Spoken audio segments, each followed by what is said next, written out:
अस्सलाम वालेकुम स्टूडेंट्स। आज हम अपना नेक्स्ट चैप्टर स्टार्ट करने जा रहे हैं बायो इनर्जेटिक्स। अब बच्चे अगर हम बायो इनर्जेटिक्स की डेफिनेशन को देखें, the quantitative study of energy relationships and energy conversions in biological system is called bioenergetics. बच्चे जहाँ पे वर्ड बायो आ जाए तो मतलब बात किसकी हो रही है? लिविंग ऑर्गेनिज्म की हो रही है, लिविंग सिस्टम की बात हो रही है। अब एनर्जी कन्वर्जन्स तो वैसे भी हो रही हैं। लेट्स सपोज हमने अपने स्विच का बटन ऑन करते हैं तो पंखा चलने लग जाता है। तो हम वहाँ पे क्या बात करते हैं बच्चे कि जो हमारी जो इलेक्ट्रिकल एनर्जी है वो मैकेनिकल एनर्जी के अंदर कन्वर्ट हो गई है, लेकिन वो भी एनर्जी कन्वर्जन है। और अगर हम फोटोसिंथेसिस की बात करें, लेट्स सपोज कि उस अंदर क्या होता है कि जो सोलर एनर्जी होती है वो किस में कन्वर्ट हो रही होती है? केमिकल एनर्जी में। क्योंकि सनलाइट की प्रेजेंस में हम क्या बनाते हैं? ग्लूकोज बनाते हैं, और ग्लूकोज में जो कार्बन टू हाइड्रोजन बॉन्ड होते हैं उनमें भी एनर्जी स्टोर होती है और वो केमिकल एनर्जी होती है। तो मतलब ग्लूकोज के अंदर भी एनर्जी है, वो केमिकल एनर्जी है। आई कहाँ से है? वो किससे कन्वर्टेड फॉर्म है? वो सोलर एनर्जी से केमिकल एनर्जी में कन्वर्ट हुई है। लेकिन आपको जो मैंने स्विच वाली पंखे वाली एग्जांपल दी तो वहाँ पे इलेक्ट्रिकल एनर्जी कन्वर्ट हो रही है मैकेनिकल एनर्जी के अंदर। तो दोनों केस में एनर्जी कन्वर्जन हो रही है। लेकिन बायो इनर्जेटिक्स के अंदर हमने जो एनर्जी कन्वर्जन्स पढ़नी है वो लिविंग सिस्टम के अंदर पढ़नी है। अब यहाँ पे हम जो लाइट और जो मतलब कि जो स्विच वाली और पंखे वाली एग्जांपल हम यहाँ पे नहीं पढ़ेंगे, हम यहाँ पे लिविंग ऑर्गेनिजम्स की बात करेंगे कि लिविंग ऑर्गेनिजम्स के अंदर जो एनर्जी कन्वर्जन्स या एनर्जी ट्रांसफॉर्मेशन वो कैसे होती हैं। जैसे कभी मैंने आपको एग्जाम्पल, जब ग्लूकोज को तोड़ेंगे उसकी ग्लाइकोलिसिस करेंगे तो उससे भी एनर्जी रिलीज होगी। तो मतलब एनर्जी एक फॉर्म से दूसरी फॉर्म में कन्वर्ट होती रहेगी। तो मतलब बायो एनर्जेटिक्स के अंदर हमने जो एनर्जी कन्वर्जन पढ़ने हैं वो लिविंग सिस्टम के अंदर पढ़ने हैं। Biological energy transformation obeys the law of thermodynamics. बच्चे थर्मोडाइनमिक्स का लॉ क्या कहते हैं कि energy can not be created not destroyed but it can be converted from one form to another form. कि एनर्जी को हम खुद क्रिएट नहीं कर सकते बल्कि वो एक फॉर्म से दूसरी फॉर्म में कन्वर्ट होती है। जैसे फोटोसिंथेसिस में हम देखेंगे तो जो एनर्जी है वो सोलर एनर्जी से केमिकल एनर्जी में कन्वर्ट हो रही है। And with the emergence of photosynthesis on the earth molecular oxygen began to accumulate slowly in the atmosphere. अब बच्चे हमें पता है कि एटमॉस्फेयर का जो बाई प्रोडक्ट होता है, प्रोडक्ट नहीं बाई प्रोडक्ट, क्योंकि फोटोसिंथेसिस का जो प्रोडक्ट होता है वो तो ग्लूकोज होती है, लेकिन बाई प्रोडक्ट उसकी क्या होती है? Molecular oxygen. तो जब शुरू शुरू में प्लांट्स ने जब फोटोसिंथेसिस स्टार्ट की, या जो भी जो यूकैरियोटिक कह रहा हूँ, जो फोटोसिंथेटिक बैक्टीरिया थे या जो एल्जीज वगैरह थे, जब उन्होंने फोटोसिंथेसिस स्टार्ट की तो इन्वायरमेंट के अंदर बच्चे क्या हो गया कि ऑक्सीजन का लेवल बढ़ना शुरू हो जाएगा। जब ऑक्सीजन का लेवल बढ़े वहाँ पे ज़्यादा हो गया तो उसकी वजह से रेस्पिरेशन का फिनोमेना शुरू हो गया, क्योंकि रेस्पिरेशन में हम ऑक्सीजन को इनटेक करते हैं, ऑक्सीजन को हम यूज़ करते हैं। The presence of free oxygen made possible the evolution of respiration. मतलब जो रेस्पिरेशन का फिनोमेना है वो एक्चुअली फोटोसिंथेसिस की वजह से आया है। क्योंकि बच्चे रेस्पिरेशन और फोटोसिंथेसिस बिल्कुल एक दूसरे के एंटागोनिस्टिक है, बिल्कुल ऑपोजिट रिएक्शन है। रेस्पिरेशन फोटोसिंथेसिस में हम क्या करते हैं कि कार्बन डाइऑक्साइड और वाटर की प्रेजेंस के अंदर और लाइट की प्रेजेंस में हम क्या बनाते हैं? ग्लूकोज प्लस ऑक्सीजन बनाते हैं। लेकिन सेलुलर रेस्पिरेशन के अंदर हम क्या करते हैं? उसी ऑक्सीजन के थ्रू ग्लूकोज को तोड़ते हैं और तोड़ के बनाते हैं कार्बन डाइऑक्साइड और वाटर बनाते हैं। And respiration release a great deal of energy and couples some of this energy to the formation of adenosine triphosphate। और बच्चे जो ATP होती है, it is energy currency of the cell, और जब जब भी सेल ने एनर्जी को इस्तेमाल करना है तो वो ATP की फॉर्म में ही उसको यूज़ करती है। And ATP is a kind of chemical link between the catabolism and anabolism. अब बच्चे कैटाबोलिज्म वो रिएक्शन होते हैं जिसके अंदर हम लार्ज मॉलिक्यूल को ब्रेक डाउन करके उनको तोड़ के स्मॉलर के अंदर कन्वर्ट करते हैं, और एनाबोलिज्म के अंदर हम क्या करते हैं कि स्मॉल मॉलिक्यूल को आपस में कंबाइन करके एक लार्ज मॉलिक्यूल बनाते हैं। और बच्चे जो कैटाबोलिज्म होता है इसमें हमारे पास जो एनर्जी होती है वो रिलीज़ होती है, और एनाबोलिज्म के अंदर वो जो एनर्जी हमारी वो क्या होती है बच्चे? वो स्टोर होती है। अब अगर एग्जाम्पल की बात करें तो जो बच्चे हमारा जो फोटोसिंथेसिस है ये एक एनाबॉलिक रिएक्शन है और इसमें एनर्जी स्टोर होगी, और हमारी जो रेस्पिरेशन है वो एक कैटाबॉलिक रिएक्शन है, उसमें हम ग्लूकोज को तोड़ते हैं तो जाहिर बात है उस एनर्जी क्या होगी?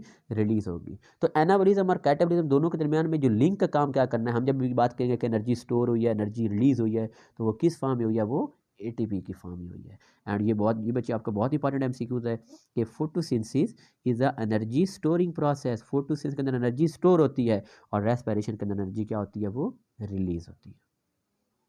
नेक्स्ट अगर हम देखें फोटोसिंथेसिस को आज हम नेक्स्ट हम देखने जा रहे हैं। फोटोसिंथेसिस के अंदर क्या होता है बच्चे, it is the conversion of solar energy into the chemical energy. आपको पहले बता दिया है कि लाइट की प्रेजेंस में हम ग्लूकोज बनाते हैं, और ग्लूकोज में जो एनर्जी स्टोर होती है वो in the form of chemical energy होती है। तो मीन सोलर एनर्जी कन्वर्ट हो रही है केमिकल एनर्जी के अंदर।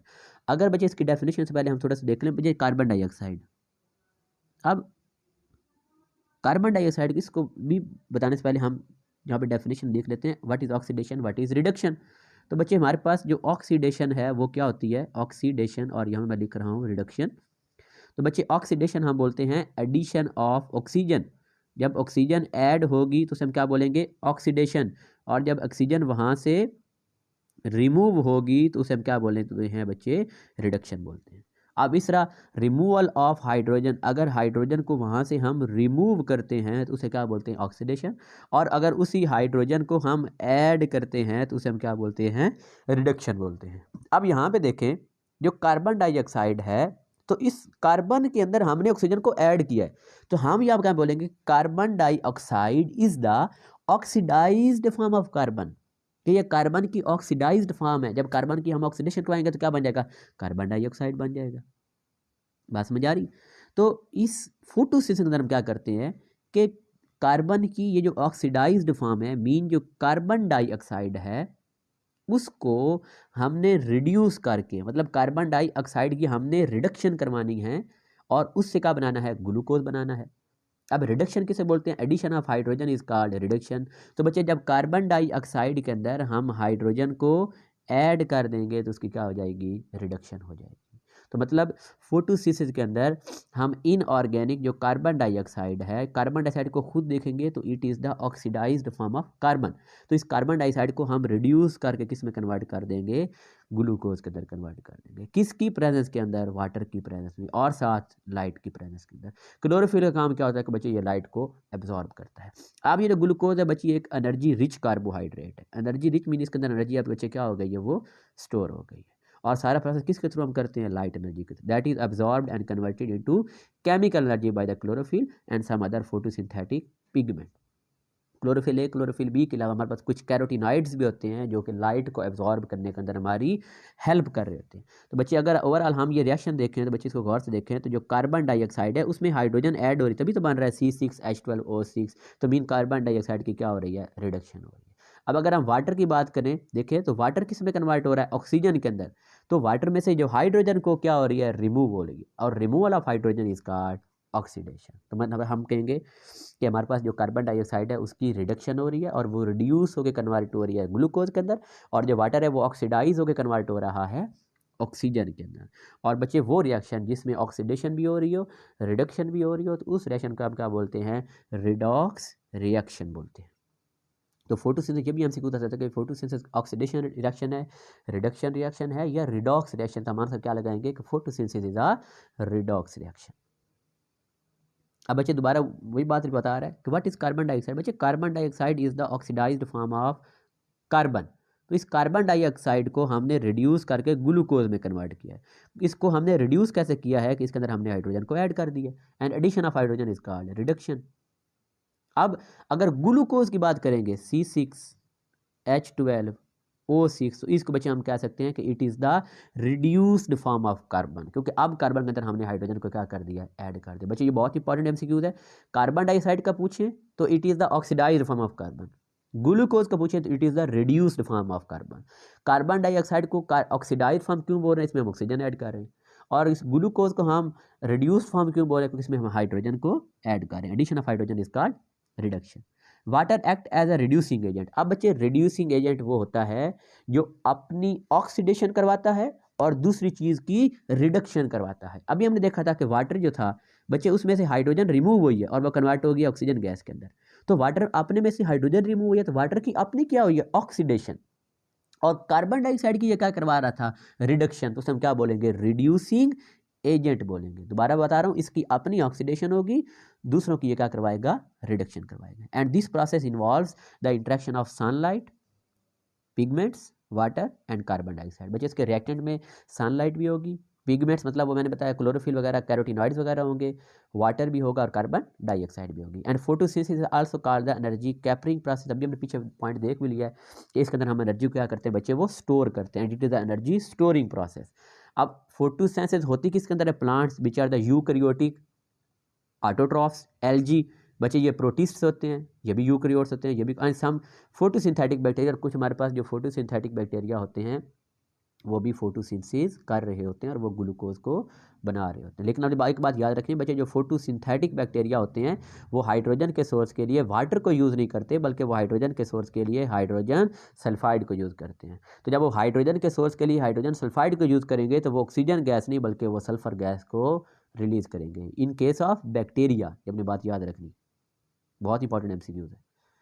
नेक्स्ट बच्चे अगर हम देखें reactants and products of photosynthesis, तभी हमने देख लिया बच्चे कि इसके मेन रिएक्टेंट में तीन चीज़ें हैं, water, carbon dioxide and light energy. Water हमने कहाँ से लेना है, जो बच्चे वेस्कुलर प्लांट्स में जाइलम एंड फ्लोएम होते हैं, तो बच्चे जाइलम का काम क्या होता है कि इसने जो रूट्स होती हैं जब वो वाटर को एब्जॉर्ब करेंगी तो पूरी बॉडी के अंदर, प्लांट्स की बॉडी के अंदर हर लीव्स तक, हर जगह तक जो पानी पहुंचाना है वो किसने पहुंचाना है, जाइलम टिश्यू ने पहुंचाना है।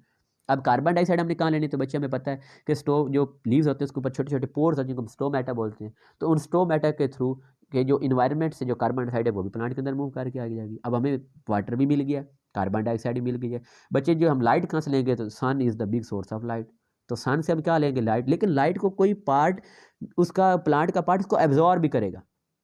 और बच्चे जब प्लांट के ग्रीन पार्ट के ऊपर लाइट पड़ती है, अब ग्रीन पार्ट मीन उसका ग्रीन कलर किस वजह से बच्चे, वो क्लोरोफिल की वजह से, तो मतलब वहाँ पे क्लोरोफिल मौजूद है, फोटोसिंथेटिक पिगमेंट्स वहाँ पे मौजूद हैं, तो वो फोटोसिंथेटिक पिगमेंट्स उस सोलर एनर्जी को क्या कर लेंगे, उसको कैप्चर कर लेंगे, उसको एब्जॉर्ब कर लेंगे।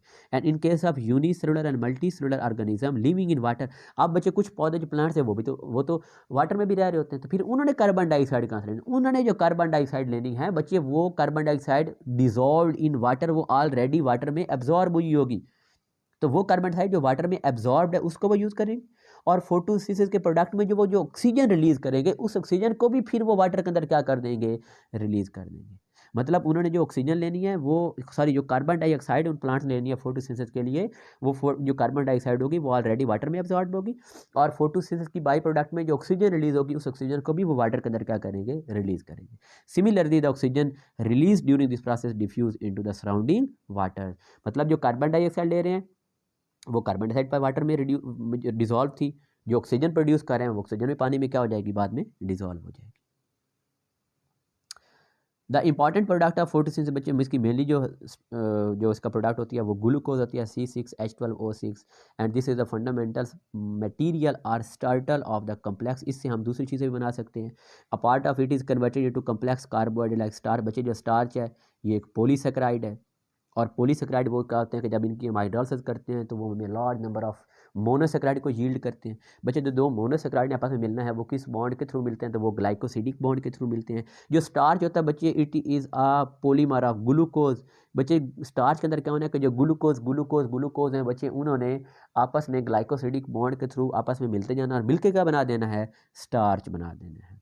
तो मतलब जो if it remains in the chloroplast, अगर ग्लूकोज जो है वो क्लोरोप्लास्ट में ही रहती है तो वहाँ पे जो ग्लूकोज मिलके क्या बना देगी, स्टार्च बना देगी। A part of it is utilised to produce the sucrose.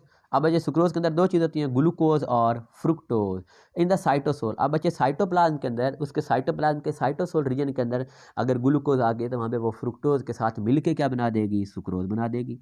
And other parts are converted into oil and with nitrogen, sulfur, phosphorus. It is used in the synthesis of protein and other complex organic compound। मतलब ये जो हमारे पास glucose होगी ये proteins वगैरह या दूसरे compound बनाने में भी इस्तेमाल होगी। ये स्टार्टर मटेरियल है।